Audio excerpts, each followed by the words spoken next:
I know self-publishing's not for everyone. Nothing is. But if you've considered self-publishing for even a minute, listen up, because I'm betting I know what's holding you back from exploring it further or getting started. Number one, you think the self-publishing process is a lot harder than it actually is. And number two, you're understandably afraid of doing it, air quote, wrong. So I've created a new free resource for you. It's called the Self-Publishing Starter Kit, and you can get instant access to it by clicking the link in the show notes or visiting publishaprofitablebook.com/self-publishing 101. In this free training, you'll discover the exact 4 steps to focus on and mistakes to avoid so you can publish an incredible book that's indistinguishable in quality from a New York Times bestseller without overthinking, overguessing, or overspending in areas that won't make a difference.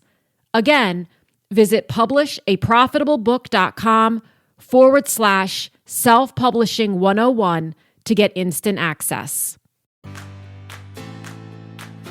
Welcome to the Write the Damn Book Already podcast. My name is Elizabeth Lyons. I'm a 6-time author and book editor, and I help people write and publish powerful, thought-provoking, wildly entertaining books without any more overthinking, second-guessing, or overwhelm than absolutely necessary.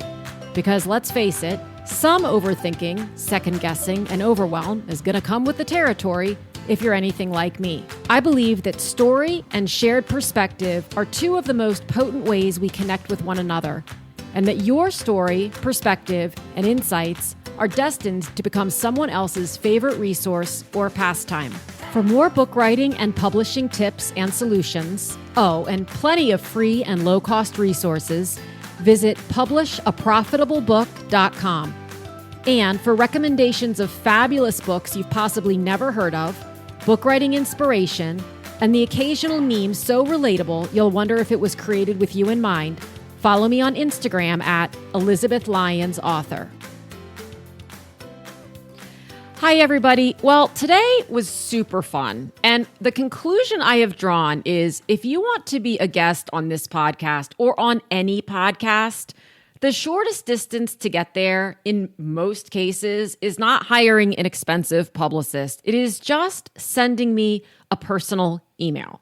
I get emails I won't say all the time, but I get a lot of emails from publicists, and I'm not going to say that they're all terrible, but there's this new trend going around where you get an email from someone and they say, "Hi, I'd like to propose this person." And when you don't reply within, 27 hours, you get another email that says, "Just pushing this to the top of your inbox." And then fast forward another 72 hours and you get, "Hey, I really don't want to bother you." It's this template that's being used. And in most cases, I don't end up responding to those emails because it feels really impersonal. But Gail Priest reached out to me completely personally a few weeks ago. She is friends with and a colleague of, also published by Red Adept Publishing, author Donna Norman Carbone, who's been on this podcast twice now. And she said, I've heard your episodes with Donna. I've got this new book that's just come out. I would love to come on if you have any availability. And I said, absolutely. And let me tell you, this was the most delightful conversation. First of all, I quickly learned that Gail lives in New Jersey, and that was fun because I grew up in Delaware, so we had some fun comparing which beaches we've been to. And I really enjoyed hearing about her journey from being a teacher to a counselor to an author. She's the author of Soul Dancing, which is her latest. It came out in April 2024 through Red Adept Publishing. The Annie Crow Knoll Trilogy, which was her first series, and then Eastern Shore Shorts, which is a series of short stories based at the shore.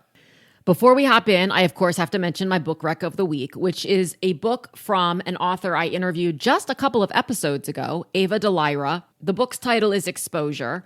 I started it about 5 days ago, and I cannot put it down. I messaged Ava on Instagram because I discovered within the first few pages that she names a place in the book Goldstone, which was crazy to me because that's my maiden name.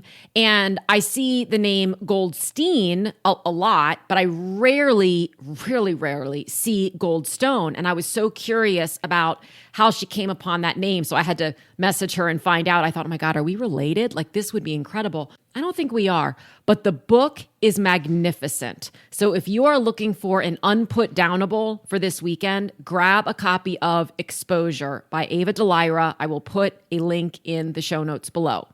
I have also put all of Gail's information in the notes below.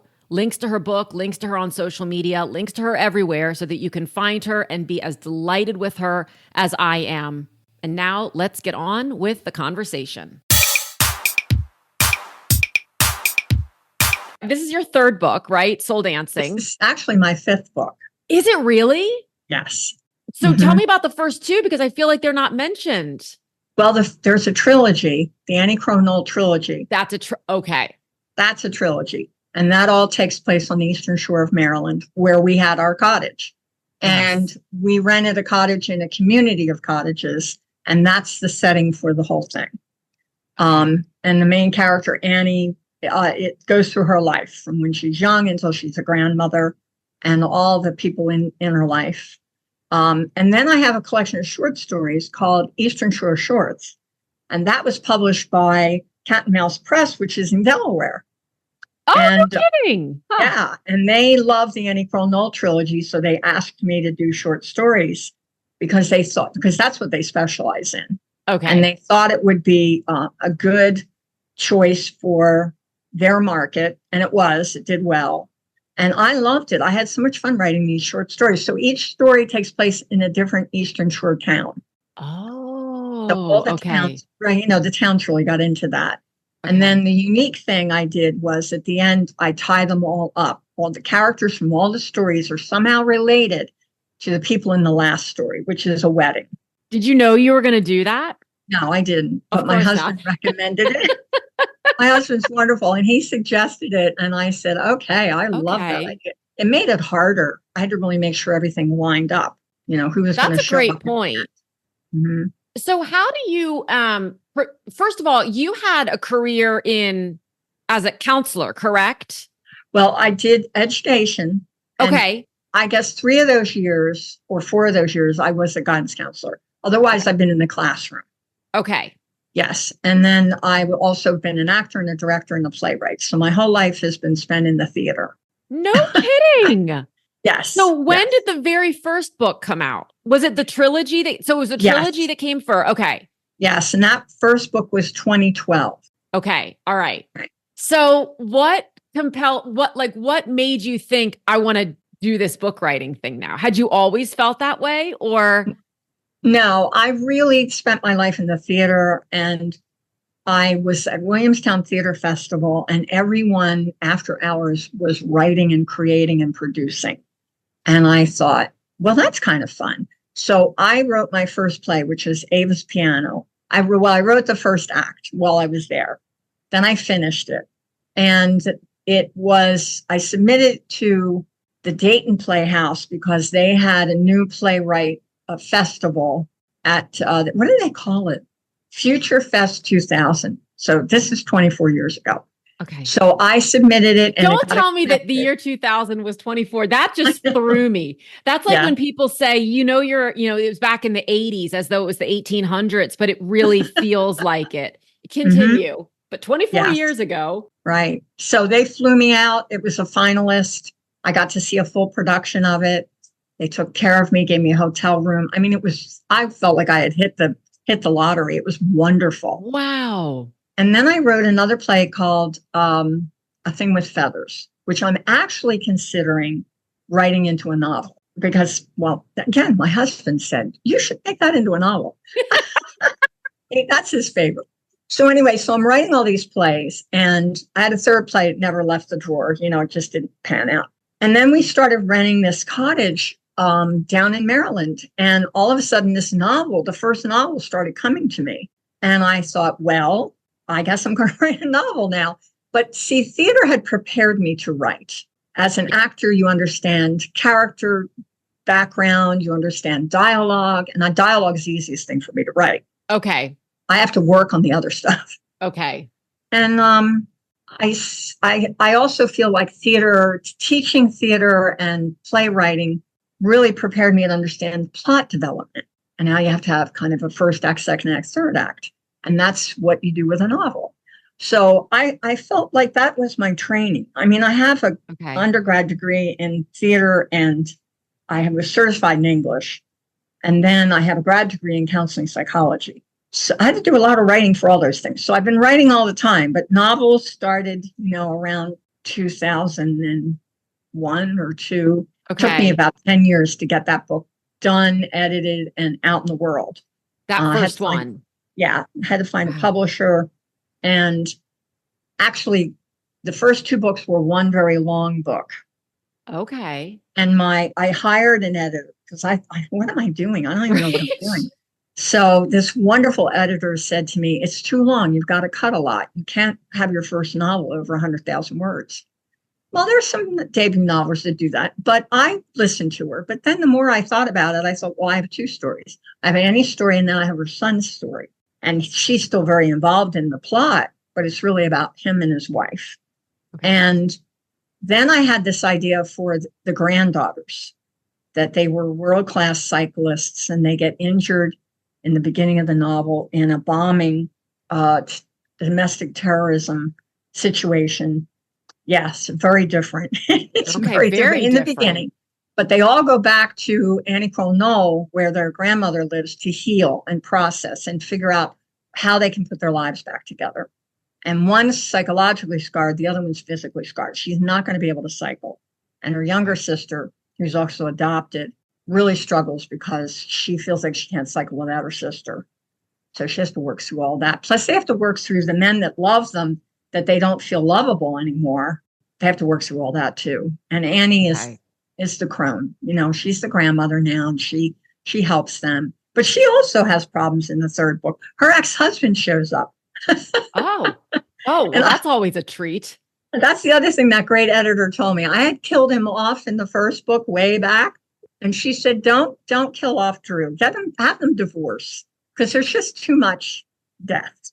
So I won't tell you why. I don't want any spoiler alerts. Too much death. So I said, all right, I'll have him divorce her. And it became this very cool storyline as to why he was so unhappy and dissatisfied and how kind of clueless she was. But then he was around to come back in book 3 and he wreaks havoc. And I'm like, thank God that editor told me not to kill him off. Well, hey, given the premise of soul dancing, he could have come back in book 3 from in a different way. That's true. I hadn't considered that. Right. But that was clearly meant for a different book.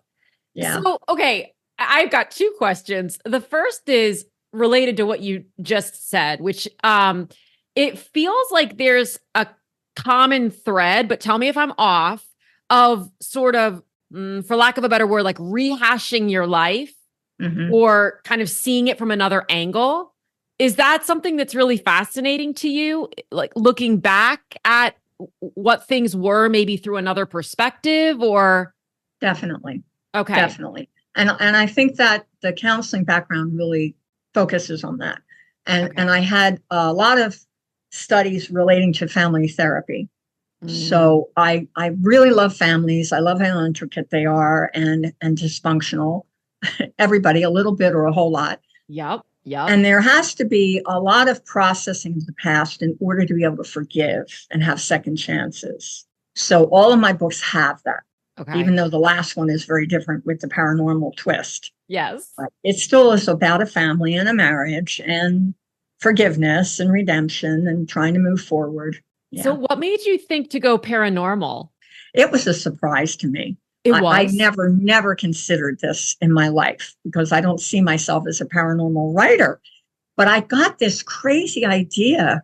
I don't know if I dreamt it or I dreamed it up, but I had this idea that came to me a long time ago, but I had to finish Moonrise, the third book in the trilogy. Mm-hmm. And then I got interrupted with the offer of Eastern Shore Shorts. So it took a while to get back to this weird concept of this woman not wanting to pass because she's really enmeshed with her husband. Again, family issue stuff. She loves him. He loves her, and she wants to take care of him. Then she ends up in the body of a 20-year-old, and then how she negotiates that. Yeah. And it was just this tiny little idea. I took a lot of notes. I talked to my best friend about it. She thought it was fascinating. And everybody's so happy the book's finally out in the world. Took a long time. So when you get an idea for something, and this is one of the questions I love to hear answers on because they're always different. And I swear it would be amazing. I think I just got an idea myself, but it'd be amazing to put a book together of a whole bunch of authors' processes when it comes to how the story not comes together at the very end, but how they actually go from, I just had an idea, or I dreamt an idea, or I dreamed up an idea. I love the way you put those words together. And now what? Right? So how do you, Gail, go from, I've got this idea, this might be a crazy idea, to really fleshing it out enough to start writing it? Do you write your way through it? Or do you need to wait until you have a certain level of understanding? Let's take a quick break. I want to take a super quick break to ask you, have you ever wondered where authors get great professional mock-ups of their books without spending hours on Photoshop or hiring a designer?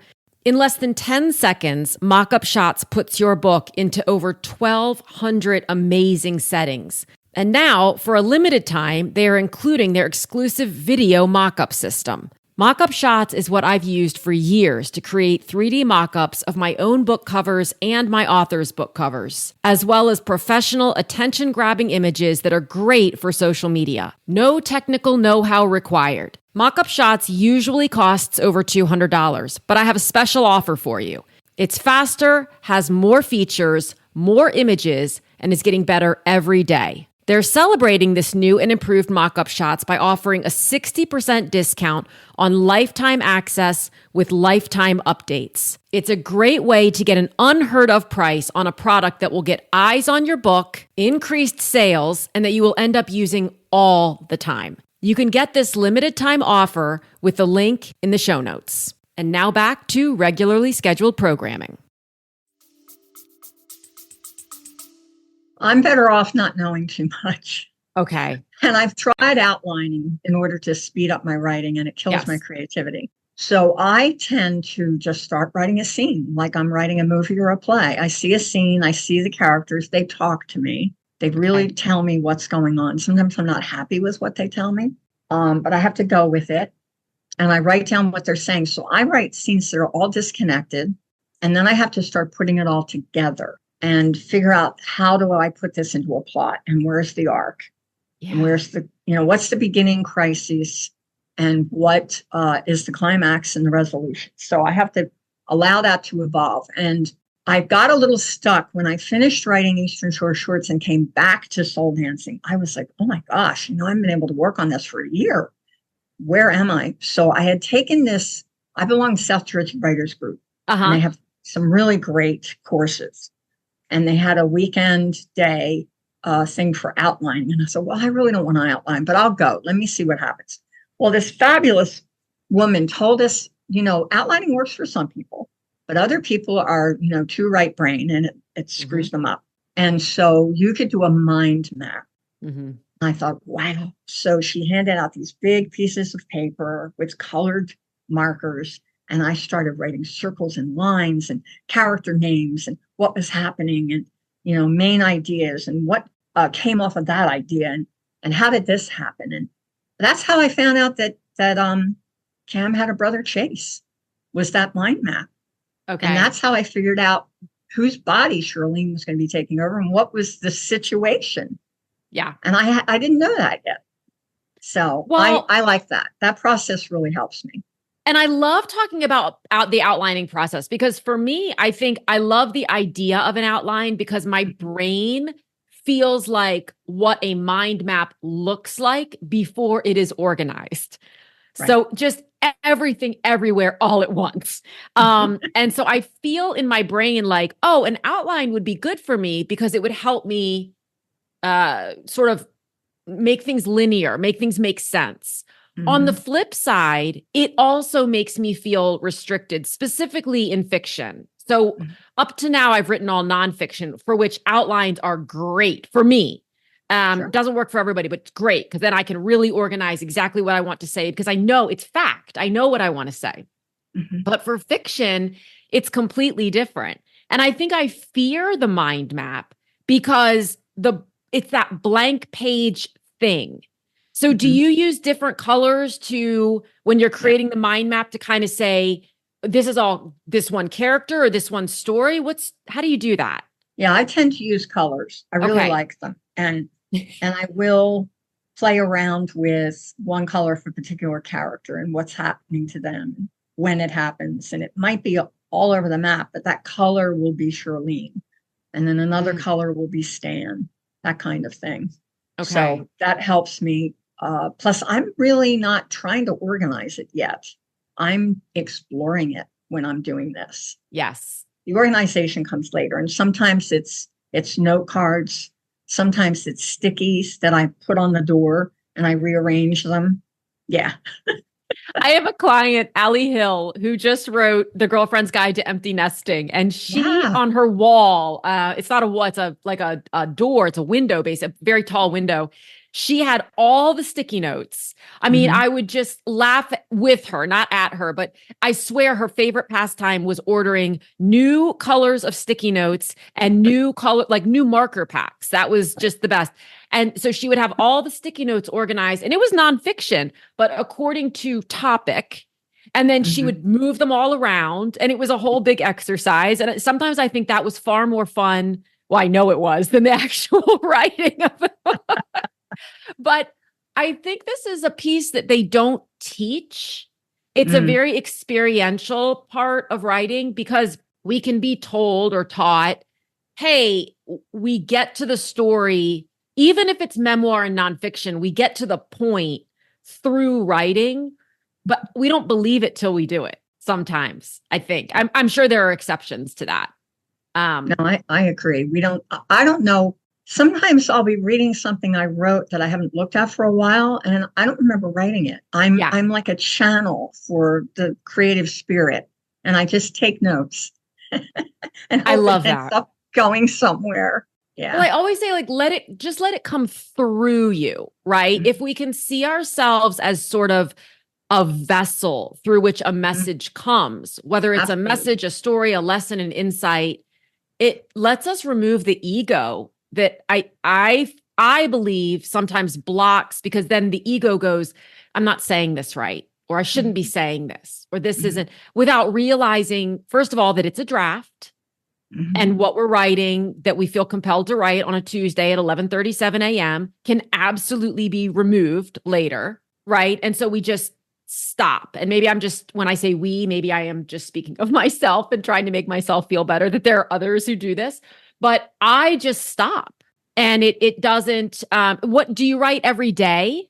No. Okay. No, I'm not as disciplined as I should be.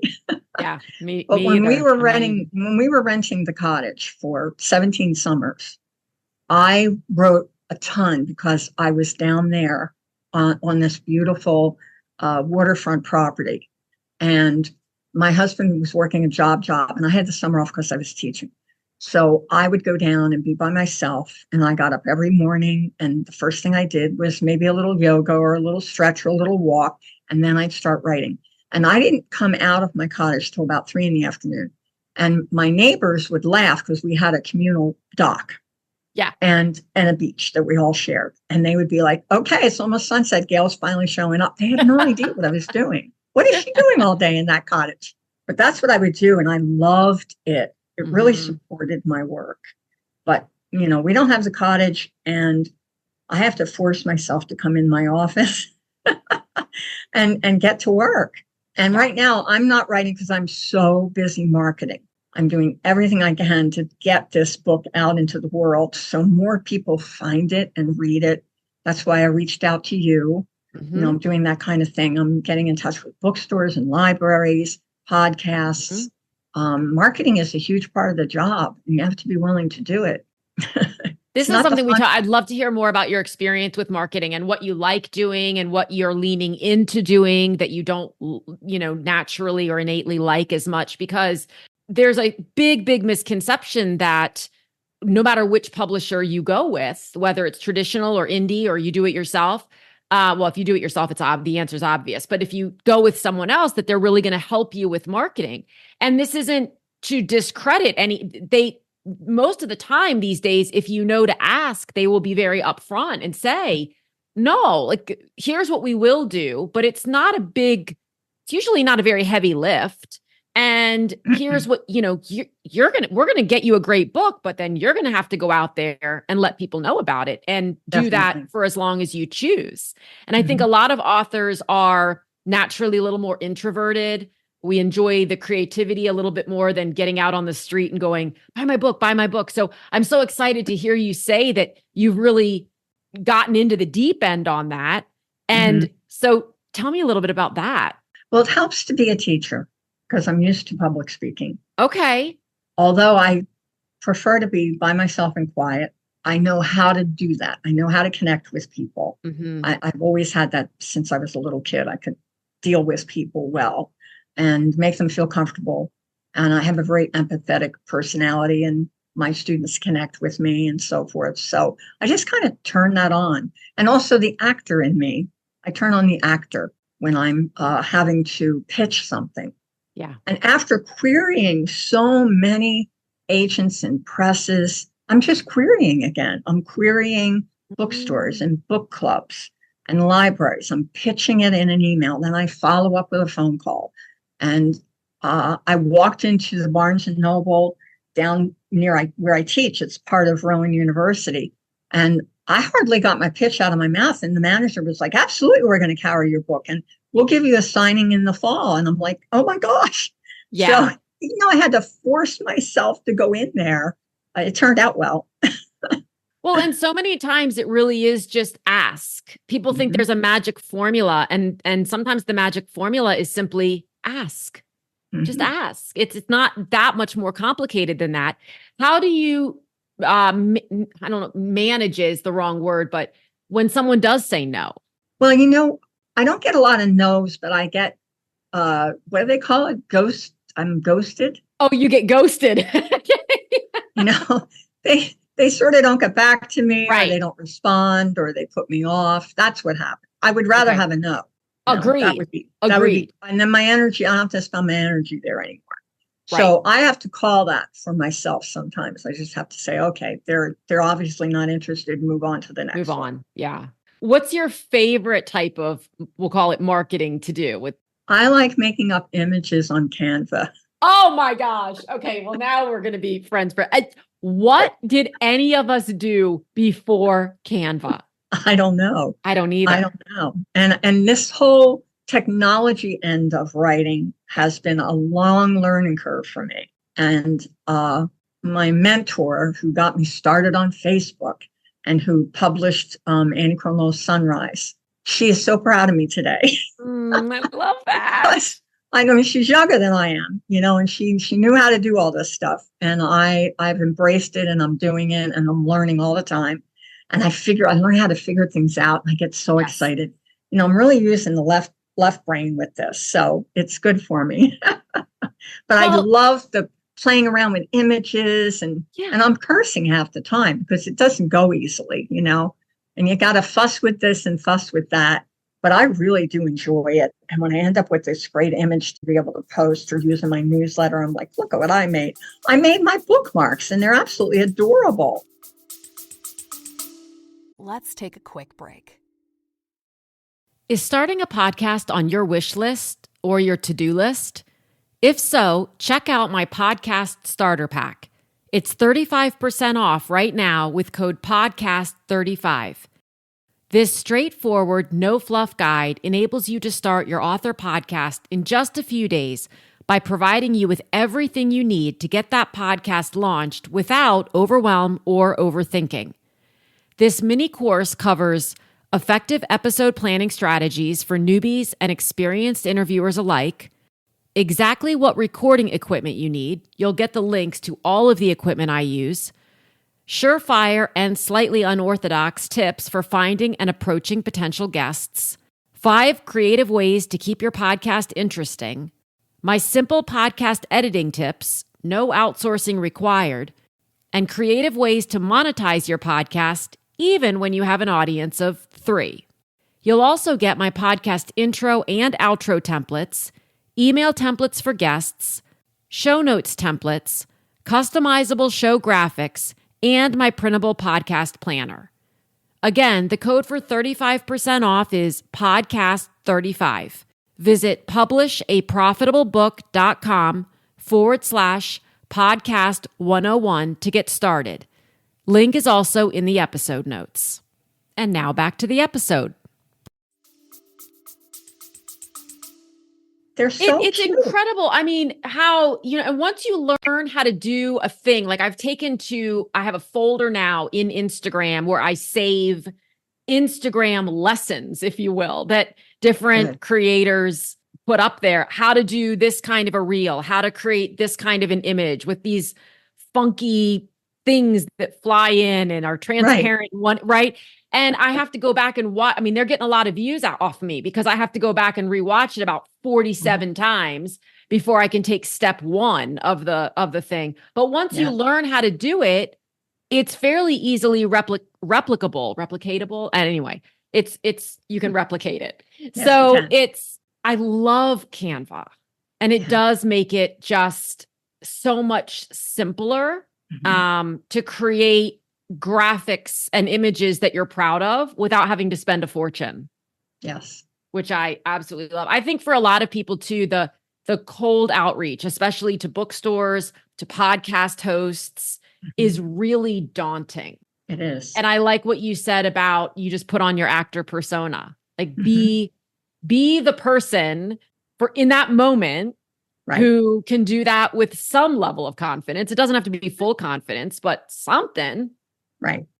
And go in feeling like you're going to get a yes. Yes. Just add that positive energy to it. And the worst that can happen is you've at least made a connection with this person. They might not be able to help you out, but you've connected. It's like my friend Jen Hansen DePaula always says, marketing is just making connections.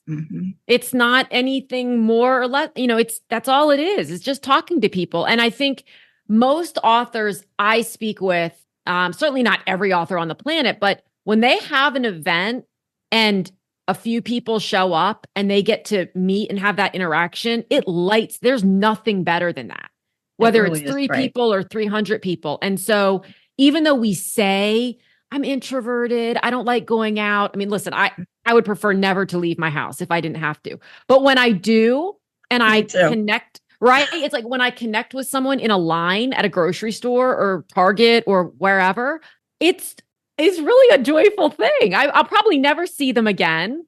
So I think sometimes I'll speak for myself. I just say, I'm super I am, but I'm super introverted and I don't want to do marketing because I'm afraid that someone will say no. It's kind of my way of defending, or I should say protecting myself up front from a rejection that I might fear, as opposed to saying, but what if they say yes? Or what if they say no, but I make a new friend, or I just have a delightful conversation, or God, I spy a book over on the rack that I now need to add to my pile, which is toppling. Yeah. True. So is that how you're spending your summer then? Just marketing? Are you working on any other projects or? I have projects that are waiting for me to return. And I have a novel that I've been working on for quite a while because I was pitching soul dancing. Everybody said, start writing another book. Don't just worry about querying. You need to be working with your creativity. So I'm a little stuck with it. And I've put it on the back burner. And then my husband said, why don't you turn A Thing with Feathers into a novel? So I'm considering that, but I first have to find the file. Okay. And I thought I had a hard copy. I mean, I had a whole group of hard copies from a reading that's actors did for me down in Churchill, Maryland. And the director of the reading made all these copies and then gave them to me. But can I find them? No. And I've torn my office apart. So now I've got to go back to an old hard drive and try to find it because I want to read it. I want to see what happens when I read it. And then I have a Christmas story that takes place in my hometown.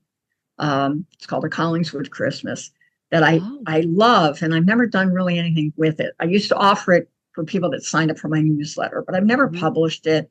And I'm determined, and I have someone who's going to help me to self-publish it. It's a novelette. It's like 11,000 words, something like that. And I want to get it done before and out with a really cute Collingswood kind of holiday cover before the Collingswood Book Festival, which is huge. That's in the beginning of October. So Olivia said, we can get this done. So we're going to work on that at the end of July. And that's the beauty of self-publishing is you have full control over your timeline. Right. And Soul Dancing, my editor was wonderful. My publisher was wonderful. I had great editing. Oh my God, the two editors I had were fantastic. We got along really well. They were both young women. They helped make the book so much better, and I'm extremely grateful. But it took forever. It took almost 2 years to get the book out from when I signed my contract. Right. And that's frustrating. That is very difficult. Yeah, there's a give and take. I was working. Go ahead. You were working. That's another reason why I was working on this other novel that stuck, because I was waiting. Well, I was doing a lot of prep work and keeping people interested and posting in newsletters, and there's always something to do. But it took forever, and it was really hard.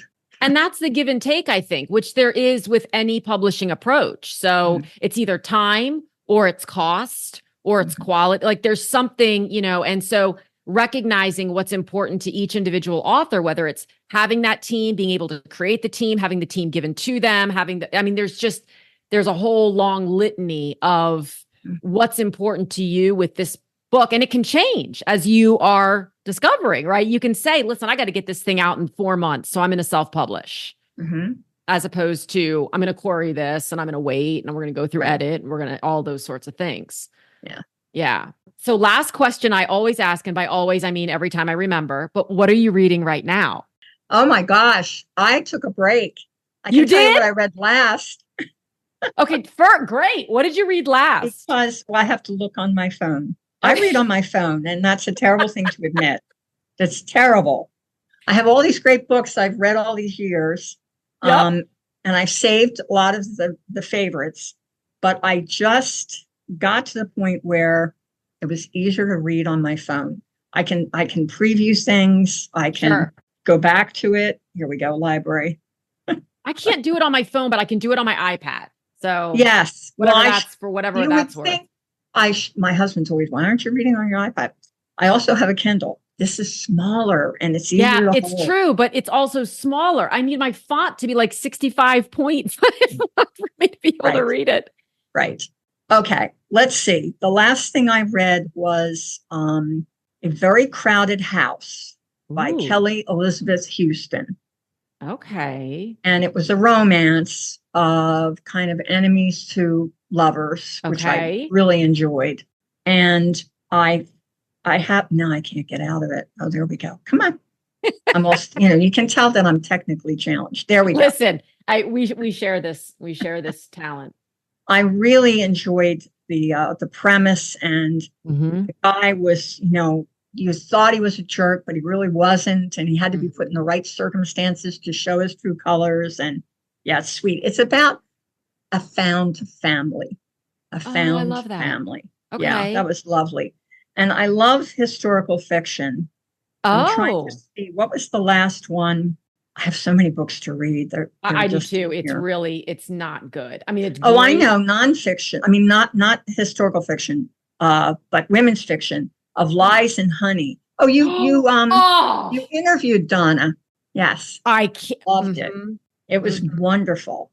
That is on my bookshelf here somewhere. And I'm so glad you reminded me. Whenever I get these recommendations and people inevitably will say, this was wonderful. I love this book. I just finished it, or I'm currently reading it. So I put it in my Amazon cart and then it comes. And everyone listening who does this too knows exactly what I'm saying. It's just toppling, right? So I don't have a to be read pile because I categorize everything by color. So then I have to go through all the bookshelves and go, oh, wait, I didn't read that one yet. But then six more have come in. I mean, it's a real problem. I can see why it would be. And the color organization is so pretty, but I love it. A little problematic, but it's gorgeous. I don't do that, but I think I need a new system. I'm thinking about starting a stack of literally a true TBR pile, like a real deal. Right. Because and then you put it into the color code later. Correct. Exactly. Right. When it's finished, it gets the honor of being in the color coded rainbow of joy is what it is. And then when people come over, they can choose from the rainbow shelf of joy. They cannot choose from this pile. Right. Yes. I must read it solve first. the problem. Yes, exactly. Really good World War I story that blew me out of the water was When the World Goes Quiet. Oh. And I'm not positive how to say her name. Gian Sardar. Giansardar. It was a heartbreaker. Oh, wow. Really, really, really good. And what I love about that is I am not someone who would typically pick up a World War I, a book about that, or in that time period, I should say. But the way you just spoke about it, I want to. Yeah, so that's what to me is part of the beauty of this whole community is there's a sort of an inherent trust of if I like this person and this person likes this book about World War I, I'm going to go buy this book about World War and then I'm going to learn something and it's going to be great. But it's not where I would naturally gravitate toward in the bookstore. Right. Is that section. So I love that. Yeah. God, yeah, I've read a lot of now when I have read a lot of Pam Jenoff. You familiar with Pam Jenoff? Pam Jenoff. She's a very successful author. She lives outside of Philadelphia on the other side, and she focuses completely on World War II, and usually from a Jewish perspective of what is happening. And her books are fantastic. Every one. I've read every one. Oh. I think I've read every one, almost. Anyway. Okay, well, I'm going to check those out now, too. I think I'm going to have to go into a cave. I keep saying this. People, I just need a month in a cave, and I can maybe get through half of this. Just no one call me, text me, or need anything from me. I can't eat, sleep, or do anything else, but I'm going to get through it. Right. Somehow, some way. Right. Well, we're going on vacation at the end of the month, so I'm going to be able to read. Yes. Because I have to walk away from the marketing and the worrying and the, well, I'm not writing right now, but I have to get back to writing. But that will happen when I come back. I'm just going to put it all aside. But I will love to be able to read. Yes. That will be great because it's been a few weeks since I've read and that drives me crazy. But I don't have time. Right. That's okay, though. Then you appreciate it more when you come back. Oh, definitely. It's like me with my knitting. I think, what's wrong with you? You're an author. You're not reading. Right. But I was on a panel last week. It was the Delmarva, Delaware, Virginia, Maryland, the Delmarva Authors Panel down in Ocean Pines, Maryland. And that was one of our questions was how, do you have time to read? And one of the other authors, maybe even two, there were four of us, said that they read in spurts. And I thought, oh, thank God, it's not just me. It's not just me. I'm not a failure. Right. Right. I have to take a break. And then I'll read a whole bunch together. Right. Then I'll take another break. You're just a binger. It's like people with Netflix do the same thing, right? Yes, you watch the whole series in 2 days and then you take a week break or a month break or a day break if you're me. But, you take a little break and then you start another series. Yeah. Well, thank you so much for reaching out and for coming on. This has been absolutely delightful. I'm going to link all of your info in the show notes below. Thank you. So everyone can follow you and grab your books. And I would love to have you back on again after the next one comes out. Okay, I will. I'll be in touch. Perfect. Thank you so much for tuning in. If you enjoyed this episode, this is your friendly reminder to follow or subscribe, leave a quick review, and share it with someone you know has a great story or message, but isn't sure what to do next. Also, remember to check out publishaprofitablebook.com for book writing resources and tips, and to see all the ways we can work together to get your book out into the world. Again, thanks so much for listening, and I'll talk with you again soon.